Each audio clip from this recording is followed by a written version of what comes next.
Difracción de rayos X.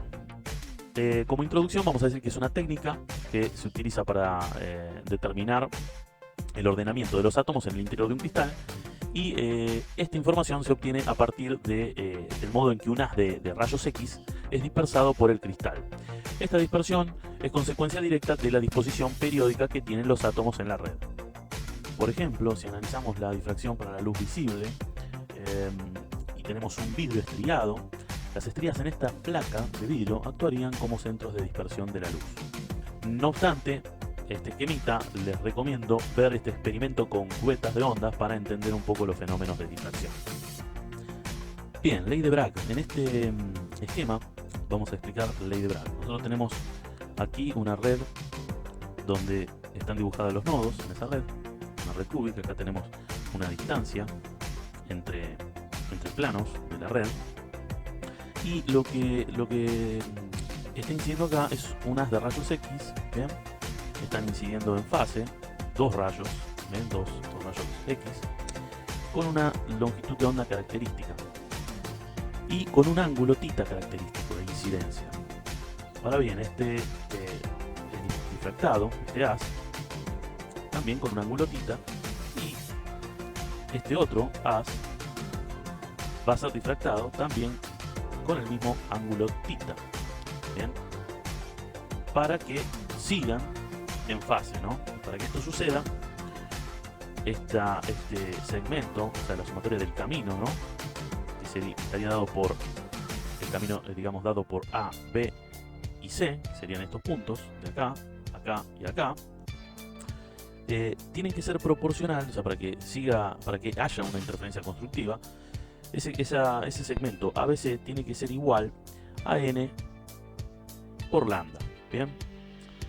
Ahora bien, si yo separo el segmento en AB y BC, puedo decir que AB va a ser igual a BC, y por la propiedad de ángulos alternos internos, yo tengo que esto es θ y esto que está aquí al lado también sería θ. Por ende, la distancia interplanar, que sería D, la distancia que tenemos aquí, si yo a esta distancia la multiplico por el seno de θ, sería este ángulo, obtendría AB, o lo mismo decir BC, ¿no? Por lo tanto, puedo expresar la ley de Bragg como que n por lambda va a ser igual a dos veces, ¿bien? Dos veces, uno aquí y uno aquí, dos veces d por el seno de θ. Entonces, aquí tenemos el sistema experimental, que lo que sería es una fuente de rayos X, ¿sí? Con una determinada longitud de onda y un ángulo característico, incide sobre la muestra, disfracta, ¿bien? Con 2θ, o sea, el ángulo dos veces aquí, y el detector para percibir los rayos, ¿bien? Y aquí lo que tenemos es un ejemplo de lo que sería un difractograma, de rayos X, digamos. Para cada pico va a corresponder una reflexión en uno de los planos cristalográficos. Entonces, aquí tenemos, por ejemplo, para un plano 1, 1, 1, otro plano 2, 0, 0, y bueno, y aquí los distintos planos. En una red cúbica simple va a existir difracción en todos los planos H, K y L existentes. En cambio, en una cúbica centrada en las caras va a existir difracción en aquellos planos H, K y L con H, K y L pares. También en aquellos planos en los que H, K y L sean impares, ¿ok? Para estas dos condiciones. Y en una red cúbica centrada en el cuerpo existirá difracción para los planos H, K y L que satisfagan la siguiente ecuación, que es que la sumatoria del índice H más el índice K más el índice L sean par. Métodos experimentales de difracción. Tenemos el método de la Wien, donde la muestra ha de ser monocristalina y con espesor menor a 1 milímetro. Esta emplea radiación X policromática.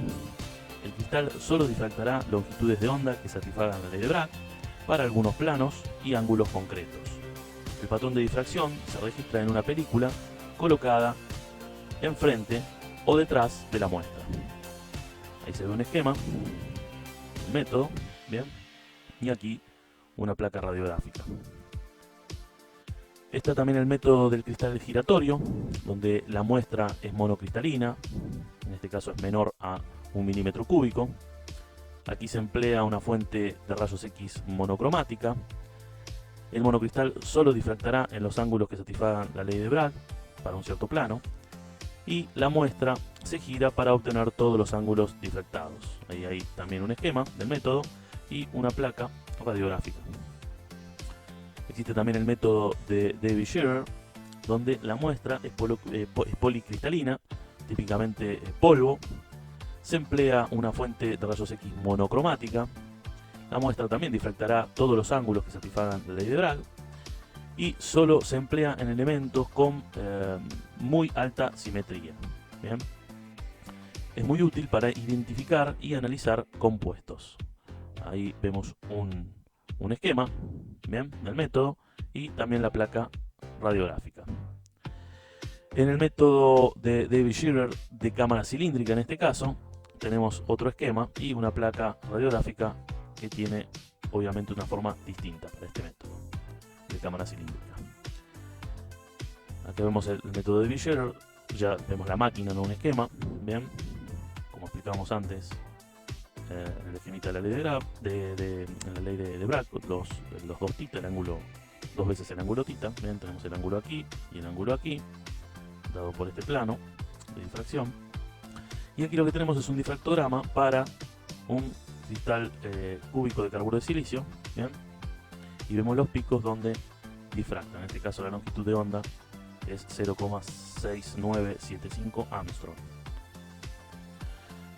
Estos métodos experimentales de difracción tienen las siguientes aplicaciones: para determinar, por ejemplo, estructuras y redes cristalinas, para la determinación de orientaciones cristalográficas, para la determinación de parámetros de red, para identificar y analizar compuestos, y también para determinar tensiones en materiales.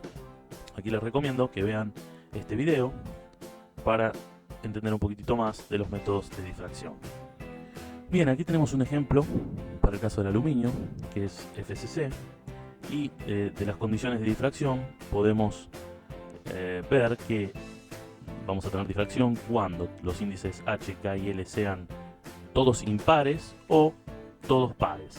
Bien, entonces ahí vemos los que están tildados con verde, son posibles índices digamos, podría darse la difracción, y yo lo que voy a hacer es analizar, bueno, los primeros 3 picos, ¿no? Hasta 90 grados tiene sentido analizar. ¿Y para qué hago esto? Lo hago para poder calcular, medir, mejor dicho, el ángulo en el cual se produce la difracción. Y de esta manera puedo calcular el espaciamiento interplanar, bien, para cada pico de difracción. Entonces, digamos, el distanciamiento interplanar para el plano 111 va a ser 0,233 nanómetros. En este caso, para el plano 200 es 0,202 nanómetros. Y para el tercer orden, digamos, de difracción, el plano 220 va a ser 0,143. Si nosotros despejamos digamos, el distanciamiento interplanar para cada uno de los casos que estamos analizando, primer orden, segundo orden, tercer orden, aquí podemos ver en los dibujos la familia de plano de la cual estamos calculando la distancia, y de todas ellas puedo deducir cuánto es el valor de el parámetro de red A, que siempre es el mismo, obviamente, 0,404 nanómetros.